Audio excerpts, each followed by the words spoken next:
Hi, my name's Rachel, and in this video, I'm going to share with you my trip to Chennai, India.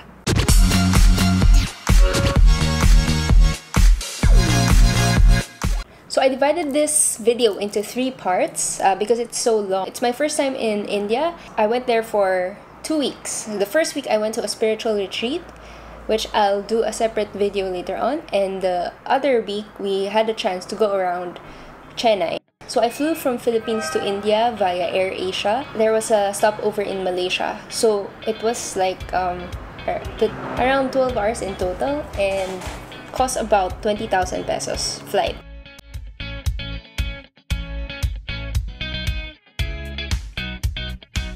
So when we landed, the surroundings looked like the Philippines.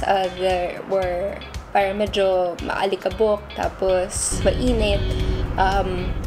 Yeah, it looked a lot like the Philippines.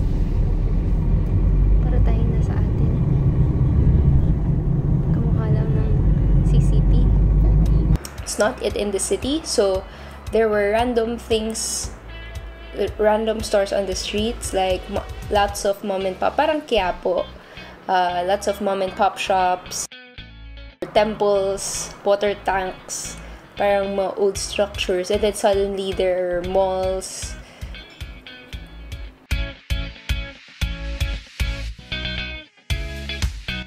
And the whole time that we were in the car, the driver was honking. Actually, the whole time, mahilig sila magbusina. Dahil, sabi nila, pag hindi ka nagbusina, parang malaman kung may kotse dyan. To be able to move around, hindi ganun kadali mag-hail ng taxi. Even in the hotel, we asked them to get us a taxi and then they told us, well, it wasn't a hotel we're staying in. They asked us to get our own cars via Uber. I told them we didn't have internet. The first thing that we had to get was to get internet, but they didn't have a travel SIM card available like in other countries. Siguro kasi wala masyadong pupunta doon.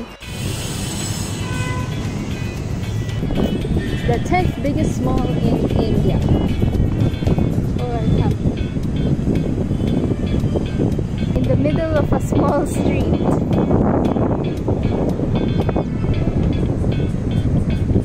It's so big here.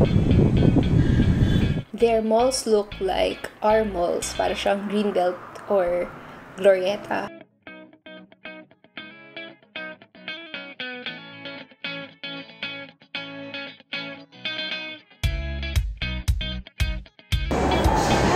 Ayun yung gitna ng buong mall.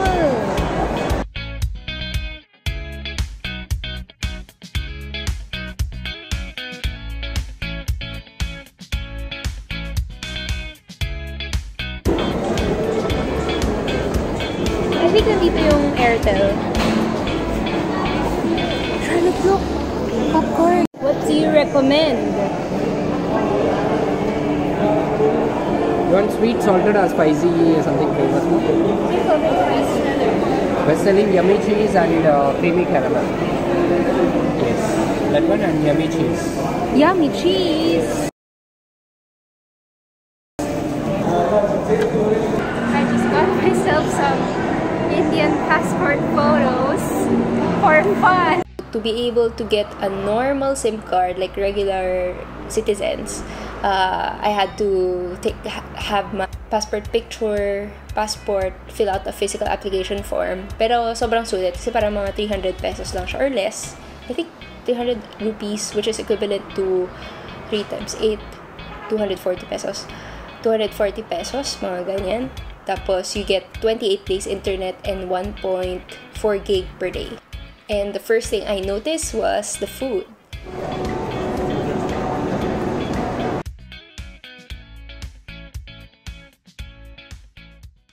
Their chili menu is exactly the same.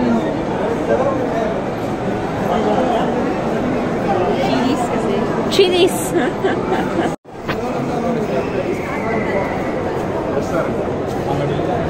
Dosa.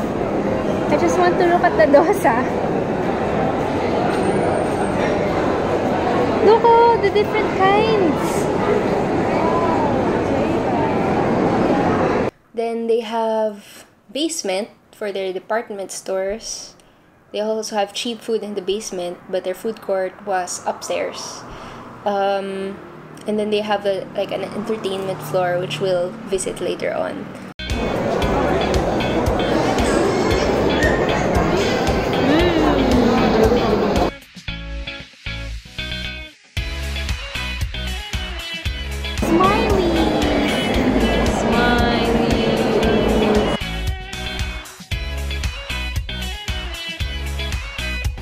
Look at that, it's a dosa. It's Domino's. The original Frankie. Off boom. It's a milk place. That's why they have yogurt.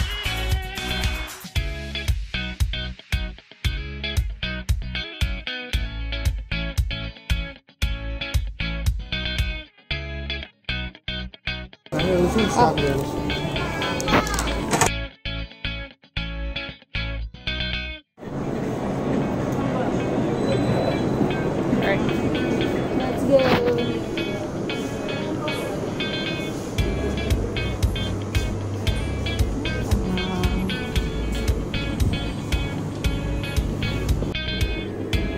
This is dark chocolate on brownie waffle.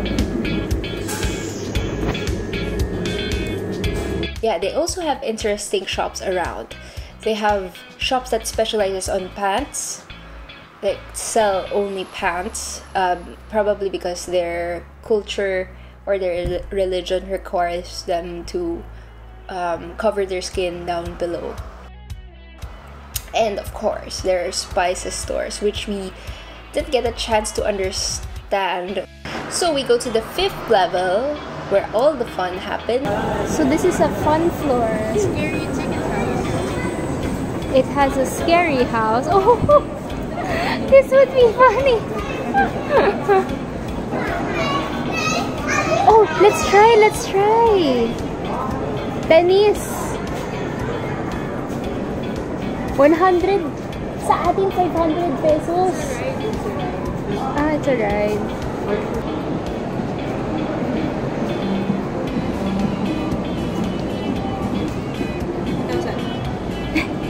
500. Ay, the joke. Ayan na. Okay, joke. Sobrang mahal. Dialogue in the dark. India's only dark restaurant. Oh, taste in the dark. 60% discount. That's 420. So now if you take up both experiences, you'll get a discount of 60% on the dining. So you'll be 599. So it'll be 629 overall. Ah, 629 for two? 629 for per person. Yeah. But For the two walkthrough, experiences. yeah, for both experiences. How long is the walkthrough? 30 to 40 minutes. Dialogue in the dark, parang ikukulong ka niya sa isang very pitch black room wherein you'll feel really blind, so you have to use all your senses to move around and accomplish some tasks. Dine in the dark is like having dinner in the dark, pero mas pinahirapan pa nila kasi hindi nila binigay sa amin yung food. Nilagay pa nila sa lunchbox. So we have to put it apart, and I personally had to strategically put the containers in order around me so I know how to put them back. We go to their cinema. Do you buy there? Yes, it takes cards. Anong 67? Baliw 67 seats. Imposible. Dito, they have like multiple mini theaters, and then they have lots of Indian films. So what's interesting was that first, their seat price is really cheap. Ang liit na nga nung theater, tapos may budget seats pa sila sa likod. Like, 67 rupees, which is around 50 pesos. Tapos yung actual regular seats is like just like 170 rupees. So parang mga 120 pesos. Sobrang mura ng manood. As long as you don't eat their food. Their food is around 100, 200 to 300 rupees. Sobrang daming free space. They have lounge, they have game room, all for free. for you to siguro to do something while you wait for the movie. And then yung movie theater parang maliit lang talaga. The rest are like blank spaces lang talaga. So I guess it's not really for money making but to entice people to come in to roam around the mall. So I think yun yung purpose ng cinema nila dun. These are the nachos.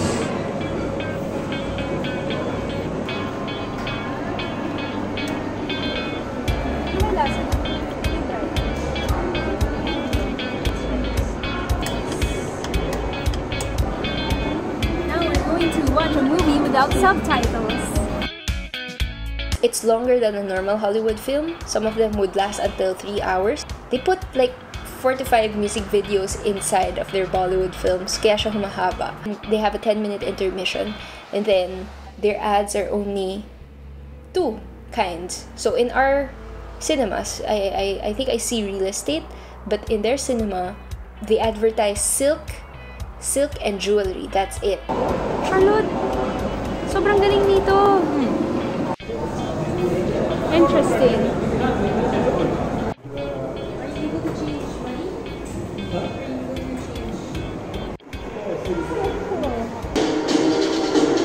Ah.